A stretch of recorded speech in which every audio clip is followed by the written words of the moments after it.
For 6 years, my wife lay silent in a coma, until I noticed her clothes were changed every night. I pretended to leave on a trip, came back in secret, and saw the truth. But before I begin, please like and subscribe to the channel. And we'd love to hear which part of the world are you joining us from. Let us know. Now, let's dive into today's story. For nearly 6 years, Kenneth Holloway lived the same day on repeat. The alarm went off at 5:30 every morning. He showered in 4 minutes, made instant coffee because the good stuff felt wasteful now, ate toast standing over the sink. Then he drove his rusted Honda Civic to the Cedar Falls Municipal Water Plant, where he monitored pressure gauges and filed reports that no one read until something went wrong. Work ended at 4. He stopped at Hy-Vee twice a week for the same groceries. Chicken breasts, rice, frozen vegetables, bread. The cashiers knew him by sight, but not by name. He never spoke beyond what was necessary. Dinner was always alone at the small kitchen table. He sat in the same chair he'd used for 15 years. Virginia's chair stayed empty across from him. Her placemat was still there, faded and curled at the edges. After dinner, he washed his plate and fork, dried them, put them away. Then he grabbed his jacket and keys and drove to St. Vincent Regional Hospital. The route never changed. 14th Street to College, College to Main, Main to the hospital parking lot, where his Civic always found the same spot under the broken light in row C. He walked through the automatic doors at 6:45 every evening. The receptionist stopped looking up years ago. He signed a visitor log, took the elevator to the 3rd floor, turned left past the nurse's station. Room 312. The door was always slightly open. Kenneth pushed it wider and stepped inside. Virginia Holloway lay in the bed closest to the window. Tubes ran from her arm to an 4 stand. A monitor beeped steadily beside her. Her eyes were closed. Her chest rose and fell with mechanical precision. The ventilator had been removed 3 years ago when she started breathing on her own, but everything else remained. "Hey," Kenneth said quietly. He pulled the visitor chair closer to the bed. The vinyl cushion had a permanent dent from where he sat every night. He lowered himself into it and looked at her face. She looked peaceful. That's what everyone said. Peaceful, like she was sleeping. Kenneth knew better. Sleep implied rest. Sleep implied the possibility of waking. This was something else entirely. "Slow day at work," he said. "Peterson called in sick again. 3rd time this month. I think he's job hunting." Virginia didn't respond. She never did. Kenneth kept talking anyway.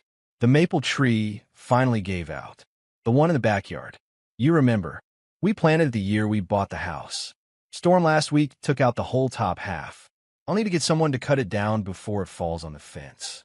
He paused, listened to the beep of the monitor, watched the rise and fall of her chest. "Your mom called again. Left a message. Didn't call back." That was a lie. Virginia's mother hadn't called in over a year. But Kenneth talked to fill the silence, and sometimes the truth felt too heavy to carry into this room. He stayed for an hour, sometimes longer. He told her about bills and broken appliances and which neighbors had moved away. He told her about the weather, about the news, about nothing that mattered. He never told her that he was tired. He never told her that the house felt like a tomb.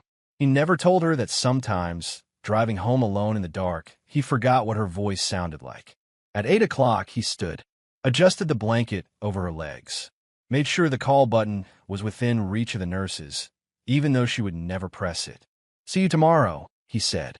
Then he walked out, took the elevator down, signed out at the front desk, drove home to the empty house where he brushed his teeth, set the alarm, and lay in bed staring at the ceiling until exhaustion finally pulled him under. The next morning, the alarm went off at 5:30. And Kenneth did it all again. People in town called him devoted. They said it at the grocery store, at the gas station, at the water plant during the rare moments when someone tried to make conversation. That Kenneth Holloway, they'd say, still visiting his wife every single night. 6 years now. Most men would have moved on. Kenneth never corrected them. Devotion implied choice. Devotion implied love that endured. What Kenneth felt was something closer to obligation. A promise made in a church 15 years ago that he didn't know how to break. A marriage that had died long before the accident, but was kept alive by machines and insurance payments and the fact that walking away felt like murder. So he stayed. He sold his truck to cover the first year of care. A 2003 Silverado he'd bought used and babied for a decade. It hurt to watch the buyer drive it away, but the money kept Virginia in her private room for another few months. He paused his retirement contributions, stopped eating out, stopped buying new clothes. His wardrobe shrank to 5 work shirts and 3 pairs of jeans that he rotated through the week. He gave up fishing. That one hurt more than the truck. Fishing had been his escape. Saturday mornings on the Cedar River with a thermos of coffee and a tackle box his father had given him. No phone, no people, just the sound of water and the pull of the line. But the hospital bills didn't stop. The care didn't get cheaper. So Kenneth sold his fishing gear to a kid on Craigslist for $200 and used the money to pay down the balance he owed the medical supply company. He didn't fish anymore. He didn't do much of anything anymore. Virginia's mother stopped visiting after the second year. Her name was Diane. She'd flown in from Phoenix the day after the accident, crying and demanding answers that no one could give. She stayed for 2 weeks, came to the hospital every day, held Virginia's hand, talked to doctors, prayed loudly in the waiting room. Then she went home. She came back for Christmas that year, stayed 4 days, spent most of the time crying in Kenneth's guest room and asking why God would do this to her daughter. The next Christmas, she called instead of visiting. By the 3rd year, the calls became sporadic. Then they stopped altogether. Kenneth didn't blame her. Grief had a shelf life. People moved on because they had to. Virginia's friends faded faster. The first few months, they'd rotated through, brought flowers, sat with Kenneth in the cafeteria, promised they'd keep visiting. But watching someone lie unresponsive in a hospital bed was hard. It was uncomfortable. It made people confront their own mortality in ways they didn't enjoy. One by one, they stopped coming. Eventually, Kenneth was the only one left. He talked to her anyway, not because he thought she could hear him. The doctors had been clear about that. Brain activity was minimal. Responses were non-existent. She wasn't in a coma. She wasn't locked in. She was simply gone in every way that mattered, even though her body remained. Kenneth talked because the silence in that room felt like drowning. "They're tearing down the old Walgreens on Main," he said one evening in late February. "Putting up condos. Expensive ones. Not that it matters to us." He adjusted his chair. The vinyl squeaked under his weight. "I fixed the bathroom sink. Leak's been driving me crazy for a month." Turned out to be the washer. 30-cent part. Took me 10 minutes. Virginia's face didn't change. It never did. Kenneth looked at her hands resting on top of the blanket. Her fingers were long and delicate. She used to paint her nails. Bright colors. Red. Purple. Once, a terrible shade of green that she'd laughed about for weeks. Her nails were bare now. Clipped short. Clean. Hospital policy. "I'm thinking about selling the house," Kenneth said quietly. It was the first time he'd said it out loud. The thought had been growing in the back of his mind for months, pushing against the walls he'd built to keep it contained. It's too big for one person. Too many memories. Too expensive to keep up. He paused, waited, as if she might suddenly open her eyes and tell him not to, tell him to wait, tell him she was coming home. The monitor beeped. Virginia's chest rose and fell. Kenneth stood, smoothed the blanket one more time, said goodnight to a woman who couldn't hear him, and went home to a house that felt like a mausoleum. On a Thursday night in early March, Kenneth noticed something wrong. He'd signed in at the front desk, taken the elevator, walked the familiar path to room 312, pushed open the door. Virginia was in her usual position, head slightly elevated, arms at her sides, eyes closed. But something was different. Kenneth pulled the chair closer and sat down. He looked at her face, her hair, her hands. Then he saw it, her fingernails. They were trimmed neatly, filed smooth at the edges. And they were painted, a soft pale pink that caught the light from the window. Kenneth stared. Hospital policy didn't allow nail polish. He knew that. He'd asked about it years ago, back when he still thought about the small things that might make her comfortable. The nurse had explained that polish interfered with oxygen monitoring. Something about the sensors on the fingertips. It was a safety issue. He'd accepted it and moved on. So why were her nails painted now? Kenneth leaned closer. The polish was fresh. No chips. No smudges. Applied carefully, evenly. Someone had taken their time. He sat back in the chair. His mind moved slowly through possibilities. Maybe the rules had changed. Maybe they allowed it now. But that didn't make sense. This was the same hospital, the same staff, the same routines that had governed Virginia's care for 6 years. Maybe a nurse had done it as a kindness. But the nurses barely had time to keep up with their regular duties. They didn't have time for manicures. Kenneth stood, walked to the door, looked down the hallway. A nurse he recognized was updating a chart at the station. "Excuse me," Kenneth said. The nurse looked up. Her name tag read Linda. She was in her 50s, heavy-set, always efficient. "Yes, Mr. Holloway. My wife's nails. They're painted." Linda frowned slightly, walked over, looked into the room. "Oh," she said. "That's nice. Who did it?" Linda shrugged. "Families do that sometimes. It's sweet." "I'm her family," Kenneth said. "I didn't do it." Linda's frown deepened. "Well, maybe her mother visited? Or a friend?" "Her mother lives in Arizona. She hasn't been here in 3 years." Linda looked uncomfortable now. "I don't know, Mr. Holloway. Maybe one of the other nurses? I can ask around if you'd like." Kenneth shook his head slowly. "No, it's fine. Thank you." Linda nodded and returned to her station. Kenneth went back into the room, sat down, looked at Virginia's hands. Pale pink. Someone had painted his wife's nails. And it wasn't him. Kenneth didn't explode. He didn't make accusations. He didn't demand investigations or explanations. He watched. Over the next 2 weeks, he paid attention in ways he hadn't before. He looked at Virginia not as the woman he visited out of obligation, but as a puzzle with pieces that didn't fit. Her hair, for example. It was clean. Too clean. Washed regularly. Brushed smooth. The kind of maintenance that required effort and consistency. Kenneth had assumed the nurses did it. Basic hygiene. Part of the care package. But now he thought about the other patients he'd seen in long-term care over the years. The ones in shared rooms. The ones whose families had stopped visiting. Their hair was clean enough, but it wasn't styled. It wasn't maintained with the kind of attention Virginia's was. He started noticing other things. Her skin tone was healthy. Not pale or sallow like someone who'd been bedridden for years. There was color in her cheeks. A warmth that didn't make sense for someone who supposedly never moved. Her muscles hadn't wasted the way the doctors had warned him they would. In the early days, they'd talked about atrophy, about the way prolonged immobility destroyed muscle tissue. They'd mentioned physical therapy, range of motion exercises that the staff would perform to slow the deterioration. Kenneth had signed the consent forms and assumed it was being done. But looking at Virginia now, really looking, her arms didn't look atrophied. Her legs beneath the blanket had shape. Substance. Like someone who moved. Kenneth said nothing. He came every evening at 6:45. He sat in the vinyl chair. He talked about his day. About the weather. About nothing. And he watched. 3 weeks after noticing the nail polish, Kenneth saw it happen. A food cart rattled past the open door. Kenneth was mid-sentence, talking about a broken water main on Jefferson Street.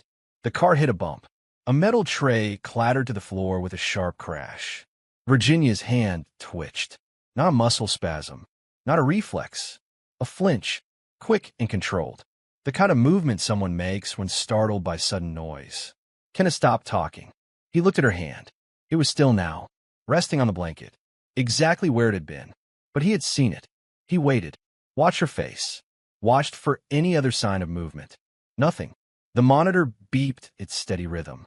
Her chest rose and fell. Her eyes stayed closed. Kenneth stood slowly. Walked to the door. Looked out into the hallway. The food cart was already gone. A nurse down the hall was checking a chart. No one had noticed. He went back to the chair. Sat down. His heart was beating faster now. Not from fear. Not yet. From clarity. Kenneth spent the weekend thinking. He didn't tell anyone what he'd seen. Didn't call a doctor. Didn't report it to the nurses. He thought about the nail polish. The healthy skin tone. The maintained hair. The hand that twitched at sudden noise. He thought about 6 years of payments. Of sacrifice. Of visiting a woman who was supposed to be unresponsive. He thought about patterns. Patterns didn't lie. By Monday morning, Kenneth had made a decision. He called his supervisor at the water plant. Told him he needed a few days off. Personal matter.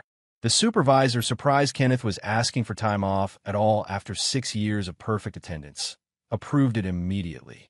Then Kenneth prepared. On Tuesday evening, Kenneth followed his usual routine. He drove to the hospital, signed in, took the elevator to the 3rd floor, visited Virginia in room 312. He stayed for an hour, talked about work even though he hadn't been there, told her about a training seminar in Des Moines he'd be attending for the next few days. It's mandatory, he said. Water safety certification. I'll be gone Wednesday through Friday. Won't be able to visit. Virginia's face didn't change. Kenneth stood, kissed her forehead like he always did. Smooth and cool. No reaction. See you next week, he said. He left the room, signed out at the front desk, drove home. Then he packed a bag, toiletries, a change of clothes, snacks, a thermos of coffee. He grabbed the old digital camera he used to take on fishing trips, checked the battery, cleared the memory card. At 11:30 that night, Kenneth drove back to St. Vincent Regional Hospital. He didn't park in his usual spot. Instead, he pulled into the lot across the street, a shopping center that closed at 9. The lot was empty except for a few employee vehicles near the back. Kenneth parked facing the hospital.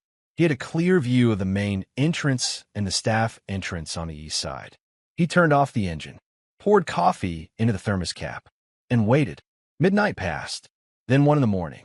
Kenneth watched the hospital windows, watched the occasional nurse or doctor walk to their car, watched the night shift change at 2.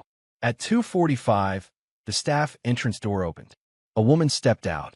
She was wearing jeans and sneakers, a dark hooded sweatshirt. Her hood was pulled up, but even from across the street, Kenneth could see her face clearly under the parking lot lights. It was Virginia, his wife, who was supposed to be unresponsive in room 312, who hadn't walked or talked or opened her eyes in 6 years.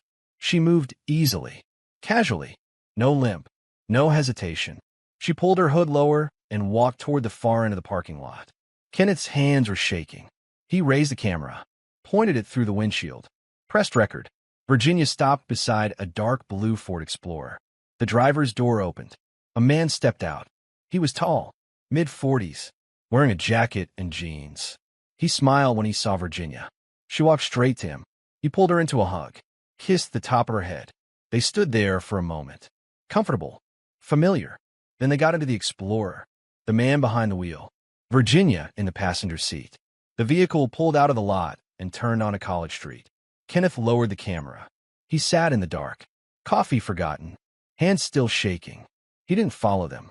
He didn't need to. He already understood. Kenneth didn't go home that night.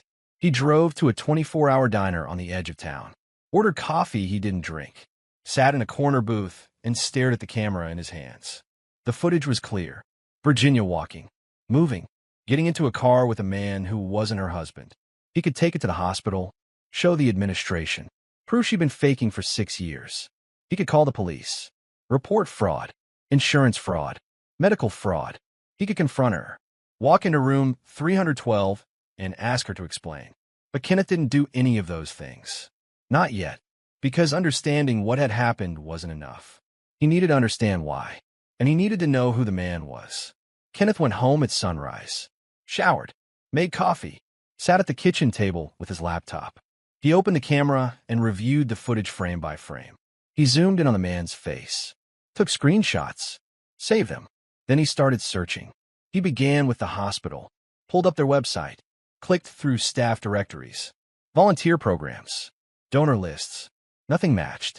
He tried Facebook, searched for St. Vincent Regional Hospital, scrolled through hundreds of tag photos, events, fundraisers, staff gatherings. At 3 in the afternoon, he found it. A photo from 4 years ago. Hospital Volunteer Appreciation Dinner. A group shot of people in formal were holding wine glasses. Third from the left, the man from the parking lot. The caption listed names. Kenneth read through them until he found the match. Kyle Mercer, former volunteer coordinator. Kenneth clicked on the name. It led to a Facebook profile. Privacy settings were tight, but the profile picture was public. Same man. No question. Kenneth leaned back in his chair. Kyle Mercer, volunteer coordinator. He would have had access to patient records, to schedules, to rooms. He would have known Virginia. Kenneth opened a new tab. Search Kyle Mercer, Cedar Falls, Iowa. The results were sparse. A LinkedIn profile that hadn't been updated in 3 years.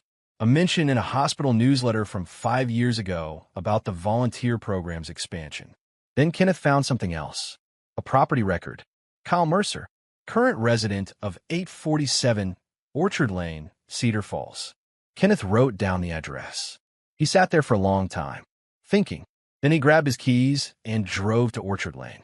847 was a small ranch house on a quiet street. Older neighborhood, mature trees, the kind of place where people kept to themselves. Kenneth parked 2 houses down, watched. The blue Ford Explorer was in the driveway. Lights were off inside the house. Curtains drawn. Kenneth waited. At 6 in the evening, Kyle Mercer walked out the front door. He was carrying a grocery bag.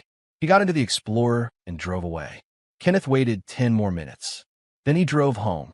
He didn't need to see more. He already knew enough. Over the next 2 weeks, Kenneth uncovered the rest. He didn't hire a private investigator. He didn't break any laws. He simply paid attention. He watched Kyle's house, followed his patterns. Kyle worked from home most days, left occasionally for errands, went to the gym 3 times a week. And every Tuesday and Friday night, Kyle drove to the hospital at 2:30 in the morning. Virginia's schedule. Kenneth checked hospital records he still had access to as her primary contact. He requested copies of her care logs, reviewed visitation records. The logs showed standard care, feeding, medication, hygiene, nothing unusual. But the visitation records only showed Kenneth. Because Virginia wasn't a visitor, she was a patient who left whenever she wanted. Kenneth started piecing together the timeline. The accident had happened 6 years ago. Single-car collision on Highway 20. No witnesses. No alcohol. No phone found at the scene. Virginia had been declared unresponsive at the hospital. Doctors couldn't explain it. Brain scans showed minimal activity. She met all the criteria for a vegetative state. Kenneth had signed the forms, agreed to long-term care, started paying. But now he wondered, what if the accident had been real, but the coma hadn't? What if Virginia had seen an opportunity and taken it? Kenneth pulled up Virginia's old emails. He still had access to the shared account they'd used for bills and household matters. He searched for Kyle Mercer, found 3 emails, all from 7 years ago, before the accident. The messages were casual, friendly, thanking Kyle for helping coordinate a charity event Virginia had worked on, making plans for coffee, asking about his weekend. Nothing overtly romantic, but the tone was warm, familiar. Kenneth kept digging. He found more. Text message records from their old phone plan. Before Virginia had switched to her own account 3 months before the accident. Hundreds of messages between Virginia and Kyle, starting 8 years ago, increasing in frequency. The content was mundane at first, work-related, then personal, then intimate. By the time of the accident, they were texting multiple times a day. Kenneth sat back, stared at the screen. She'd been planning to leave him. The accident had just given her a different way out. No divorce, no arguments, no splitting assets or explaining to friends and family why the marriage had failed. She could just disappear into a hospital bed and let Kenneth handle everything, while she lived another life. The full picture came together slowly. Virginia had been involved with Kyle for at least 2 years before the accident, deep enough to plan an exit strategy. The coma gave her everything she wanted without the mess of actually leaving. Kenneth worked overtime to pay for her care, sold his truck, stopped living his own life, while Virginia spent her nights with Kyle, slept in his house, lived freely, and during the day, she returned to the hospital, climbed back into bed, closed her eyes, let the nurses check her vitals and update her charts. A perfect system. No one questioned a patient in long-term care. No one looked too closely. The staff was overworked and underpaid. As long as Virginia appeared stable, they had no reason to suspect anything. And Kenneth had been too devoted to notice. That was the word everyone used. Devoted. He'd been a fool. For 6 years, he'd mourned a woman who wasn't dead, paid for care she didn't need, sacrificed everything while she moved on. She'd replaced him, and she'd done it without ever having to face him. Kenneth sat alone in the dark kitchen. The same kitchen where he'd eaten dinner alone for 6 years. The same table where Virginia's chair had stayed empty. He didn't cry. He didn't rage. He felt something colder. Clarity. And a decision forming in the quiet. Kenneth didn't confront Virginia. He didn't walk into room 312 and demand answers. Didn't threaten Kyle Mercer. Didn't call the police or the hospital administration. He simply stopped paying. It wasn't dramatic. No angry phone calls. No canceled checks thrown in anyone's face. Kenneth just quietly began making changes. First, he called the insurance company.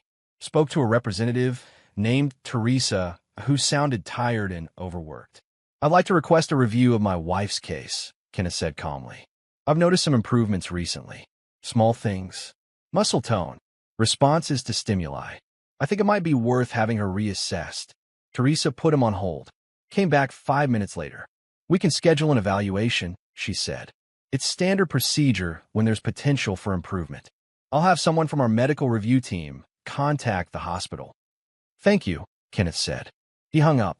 Then he called the hospital billing department. Spoke to a man named Derek who managed long-term care accounts. "I need to update my payment plan," Kenneth said. "I've been covering non-essential services out of pocket. I like to scale back to just the basics." "What insurance covers?" Derek pulled up the account. "Let me see. You've been paying for the private room. Enhanced hygiene services. Physical therapy. We can move her to a shared room and reduce the additional services. That would cut your monthly cost significantly." "Let's do that," Kenneth said. "Are you sure?" Derek asked. "She's been in that room for 6 years. It might be disruptive to move her." "I'm sure," Kenneth said. Derek processed the changes. "Okay, this will take effect at the start of next month. You'll see the reduced billing then." Kenneth thanked him and hung up. Next, he called the financial advisor who managed what little remained of their joint savings. Asked about liquidating the account Virginia's care had been drawing from. "I want to close it," Kenneth said. "Transfer what's left into my personal account." The advisor hesitated. "That account is designated for medical expenses. If you close it, you'll lose the tax advantages." "I understand," Kenneth said. "Is everything okay?" "Everything's fine," Kenneth said. "I just need to make some changes." The advisor processed the request. Kenneth also stopped the automatic payments he'd been making to cover gaps insurance didn't pay. Stopped paying for the upgraded meal plan, the extended visiting hours, the small comforts he'd been buying to ease his guilt. He stepped back, and he let the system do what systems do when the money stops flowing.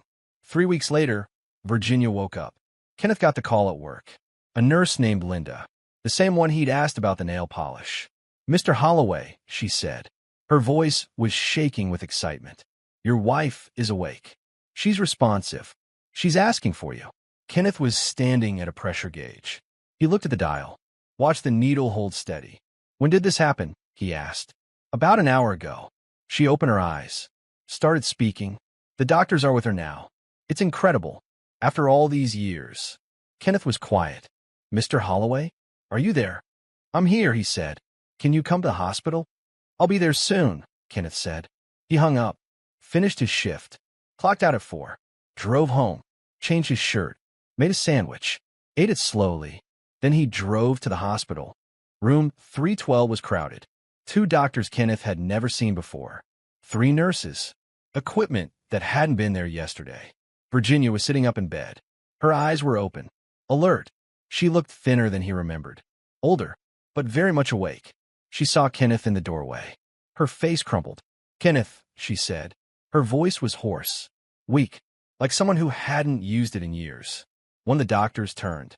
"Mr. Holloway, I'm Dr. Patel. This is remarkable, truly remarkable. We're running tests, but your wife appears to be fully responsive. Motor function is good. Cognitive function seems intact. We'll know more in the coming days, but this is beyond anything we expected." Kenneth nodded, said nothing. Dr. Patel seemed to expect more emotion. When none came, he cleared his throat. "We'll give you 2 some privacy. Virginia needs rest, but I'm sure you have a lot to talk about." The medical staff filed out. The door clicked shut. Kenneth stood at the foot of the bed. Virginia was crying now, tears running down her face. I'm so sorry, she said. Kenneth, I'm so sorry. I don't know what happened. I don't know where I've been. It's all so confusing. But I'm back. I'm here. Thank God I'm here. Kenneth pulled the visitor chair closer. Sat down. You're awake, he said flatly. I don't remember anything, Virginia said quickly, the words tumbling out. The last thing I remember is driving. Then nothing. Just darkness. And now I'm here. 6 years. They told me it's been 6 years. I can't believe it. I can't believe you waited. She reached for his hand. Kenneth didn't pull away, but he didn't take her hand either. Virginia noticed. Her tears slowed. Kenneth, the doctors are asking questions, Kenneth said. About the timeline. About your condition. Insurance is involved now. They want to understand how someone in a vegetative state for 6 years suddenly recovers. Virginia's face went pale. What do you mean? They're reviewing your medical records, looking at the care you received, trying to figure out if something was missed, or if something else was going on. I don't understand, Virginia said, but her voice was different now, less certain. Kenneth looked at her, really looked. You will. Virginia asked for Kenneth again the next morning. He didn't come. The nurses called, left messages, said Virginia was asking for him, needed him, was confused and scared. Kenneth deleted the voicemails. On the third day, he went back to the hospital. Virginia was alone in her room. The medical staff had moved her to a shared room on the second floor, the downgrade from her private space. She was in the bed by the window. An elderly woman in the other bed was asleep, snoring softly. Virginia looked up when Kenneth walked in. Relief flooded her face. You came, she said. Kenneth sat down. We need to talk. I know, Virginia said quickly. I know you must have so many questions. I have questions too. The doctors keep asking me things I can't answer. About where I've been. What I remember. Kenneth, I'm scared. I don't know what's happening. You were never in a coma, Kenneth said. The room went silent. Virginia stared at him. What? You were never unresponsive. You faked it. For 6 years. That's insane, Virginia said. But her voice was shaking. I saw you, Kenneth said calmly. 3 weeks ago. I watched you walk out of the hospital at 3 in the morning. I watched you get into a car with Kyle Mercer. I have it on video. Virginia's face drained of color. Kenneth, I know about the emails, the text messages. I know you were planning to leave before the accident. I know you saw an opportunity and took it. Please, Virginia whispered. Let me explain. I'm not interested in explanations, Kenneth said. I'm here to tell you what happens next. Virginia was crying again now. But these tears were different. Desperate. The insurance company is investigating, Kenneth said. They've already started reviewing your records. They're looking at the care you received, the money that was paid. When they find out you were faking, they'll want it all back. Every penny, plus fraud charges. I'll tell them it was a mistake, Virginia said quickly. I'll tell them I was confused, that I lost time, that I didn't know what I was doing. That won't work, Kenneth said, because the hospital has security footage. And when they review it, they'll see you leaving, coming back, over and over, for years. Virginia's hands were shaking.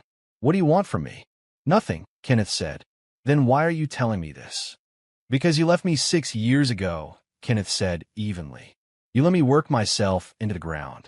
You let me sell everything I owned. You watched me give up my life while you lived yours. And now it's my turn. Virginia was sobbing. Please, Kenneth. Please. I made a mistake. I know I did. But I never meant for it to go this far. I thought I'd just do it for a few months. Just until I figured things out. But then it became easier to stay. And I was trapped. I didn't know how to come back.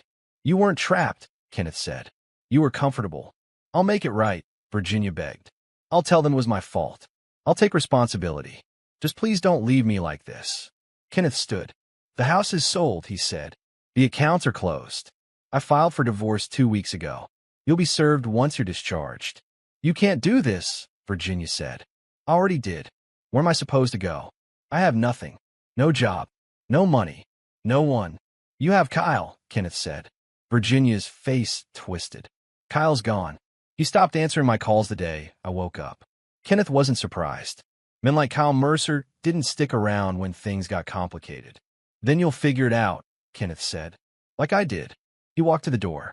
Kenneth, Virginia's voice broke. Please. I'm sorry. I'm so sorry. Kenneth stopped. Turn back. I know you are, he said quietly, but sorry doesn't give me back 6 years. He left. Virginia's sobs followed him down the hallway. But Kenneth didn't stop, didn't look back. He'd already given her too much of his life. He wasn't giving her another second. The investigation moved slowly but thoroughly. Insurance fraud investigators interviewed hospital staff, reviewed security footage, pulled medical records. They found exactly what Kenneth knew they'd find. Virginia Holloway had been leaving the hospital regularly for years. The footage showed her walking out, walking back in, always during night shifts when staffing was minimal. The nursing staff who'd been on duty during those times were questioned. Most claimed they had no idea. A few admitted they'd seen her moving occasionally, but assumed it was improvement, that she was getting better. No one wanted to admit they'd been negligent. The hospital administration tried to contain the scandal, issued statements about reviewing their protocols, placed certain staff members on administrative leave. But the damage was done. Virginia was charged with insurance fraud, medical fraud, filing false claims. The charges weren't dramatic. No handcuffs, no perp walk, just paperwork and court dates and lawyers who billed by the hour. Her court-appointed attorney tried to negotiate a plea deal, argued that Virginia had been suffering from a mental health crisis, that she hadn't understood the consequences of her actions. The prosecutor wasn't interested. The case was too clean, the evidence too clear. Virginia had deliberately defrauded the healthcare system for 6 years. She'd cost the insurance company hundreds of thousands of dollars. She'd wasted hospital resources. She pleaded guilty to avoid trial. The judge sentenced her to probation, community service, restitution payments that would take the rest of her life to pay off. No prison time, but the consequences didn't need prison to be devastating. Virginia's reputation collapsed quietly. Her name appeared in the local news. Not front page, just a small article on page 5. But in a town like Cedar Falls, page 5 was enough. People talked, whispered in grocery store aisles, shared the article on Facebook with shocked emoji reactions. Virginia Holloway, the woman everyone had felt sorry for, the woman whose husband had been so devoted. She'd been faking it all along. The story spread. Friends who'd visited in those early months felt betrayed, angry. They grieved for her, prayed for her, and she'd been lying in a hospital bed fully aware while they cried beside her. Virginia's mother flew in from Phoenix for the court hearing, sat in the back row, didn't speak to her daughter afterward. When Virginia tried to call her a week later, Diane didn't answer, didn't call back. Virginia was alone. Kyle Mercer had disappeared completely, changed his number, deactivated his social media. A neighbor on Orchard Lane mentioned he'd moved out of state. Colorado, maybe, or Montana. Gone either way. Virginia tried to find work. Applied to retail jobs, administrative positions, anything. But background checks revealed the fraud conviction. Employers moved on to other candidates. She eventually found a job stocking shelves at a discount grocery store on the edge of town. Night shift, minimum wage. She moved into a shared apartment near the bus line. 2 roommates she barely knew. A single bedroom with peeling wallpaper and a window that didn't close all the way. She rode the bus to work, spent her shifts in silence, came home to an empty room. At 43 years old, Virginia started over with nothing. No savings, no marriage, no reputation, no one waiting beside her bed. Kenneth didn't watch her fall. He didn't need to. He'd already moved on. Kenneth moved to a smaller town near Decorah. The house in Cedar Falls sold quickly. Too many memories, but good bones. A young couple bought it. Told Kenneth they loved the big backyard. Planned to put in a garden. Kenneth didn't mention the maple tree. They'd figure out. He took the money from the sale and bought a small cabin outside Decorah. 2 bedrooms, 1 bath, a porch that overlooked the upper Iowa River. It needed work. The roof leaked. The plumbing rattled. The kitchen was decades out of date. Kenneth didn't mind. He spent his first month there fixing things. Replaced the roof shingles himself. Replumbed the bathroom.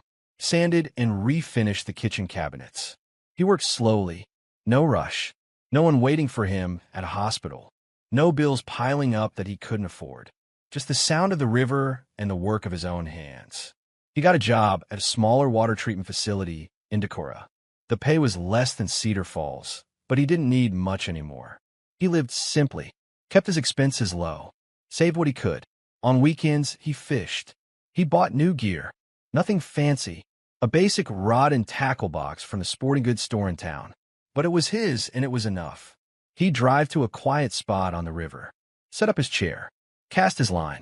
Sometimes he caught something, sometimes he didn't. It didn't matter. The silence on the river was different from the silence in that hospital room. It didn't accuse. It didn't demand. It just existed, and Kenneth could exist inside it without feeling like he was drowning. He made a few acquaintances in town. The guy who ran the hardware store. A waitress at the diner who remembered his coffee order. He didn't make friends. Not real ones. But he didn't feel lonely either. Lonely was what he'd felt for 6 years, sitting beside a woman who wasn't really there. This was different. This was peace. On a Saturday morning in late September, Kenneth was on the river when his phone rang.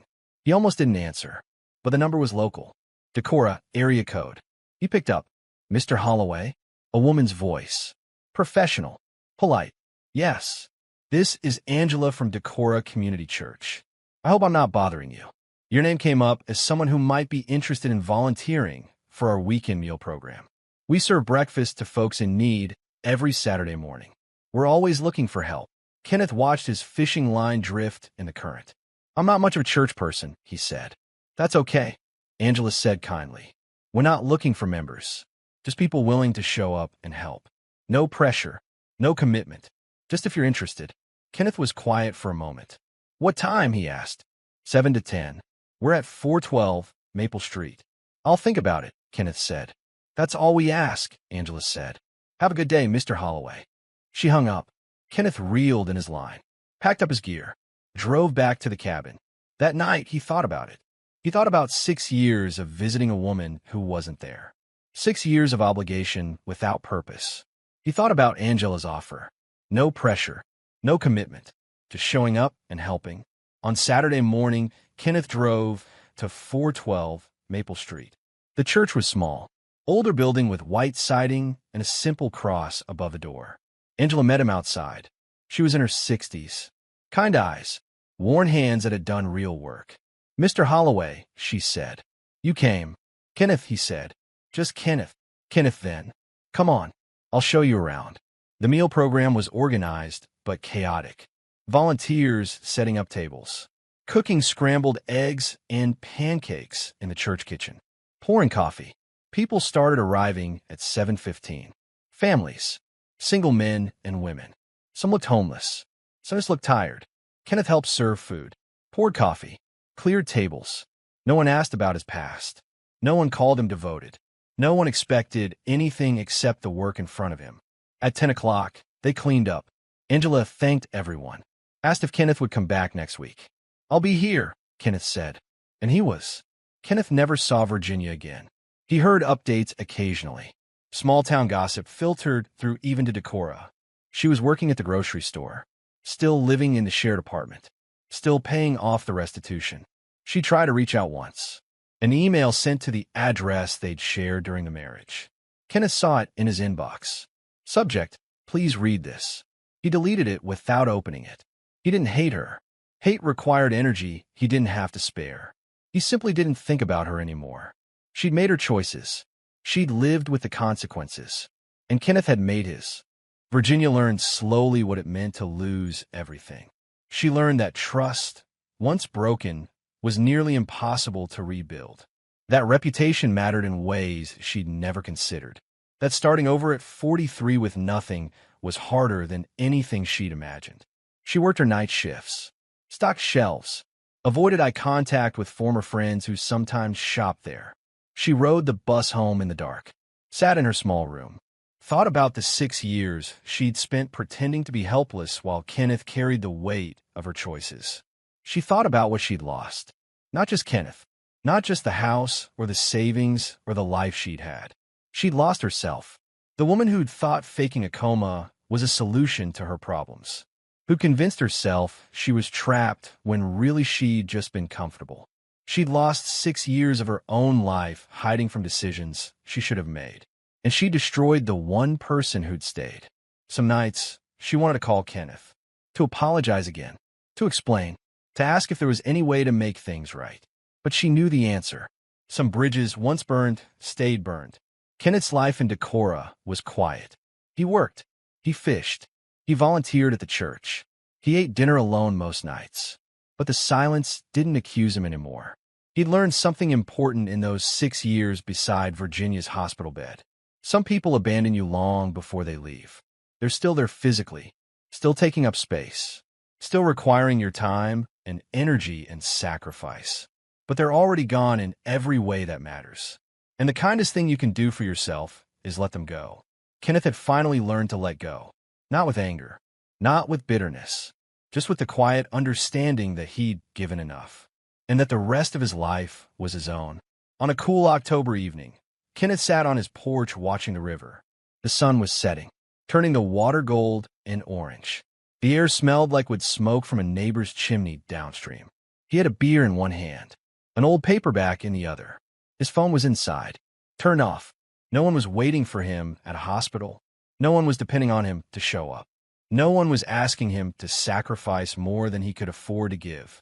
For the first time in 6 years, Kenneth Holloway was free. He took a sip of his beer, opened his book, let the sound of the river fill the silence. And he realized something that made him smile. The truest revenge wasn't destruction. It wasn't watching someone fall. It was surviving long enough to stop carrying them. Kenneth had survived, and Virginia would carry herself from now on. He turned the page and kept reading as the sun disappeared behind the trees.